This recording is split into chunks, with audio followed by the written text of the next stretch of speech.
You ask Tiger to solve. This deals with linear equations with one unknown. The final result is x equals 25/2. Let's solve it step by step. Simplify the expression. Group like terms.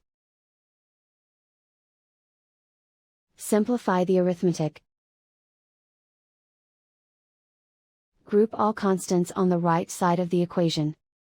Add 10 to both sides. Simplify the arithmetic.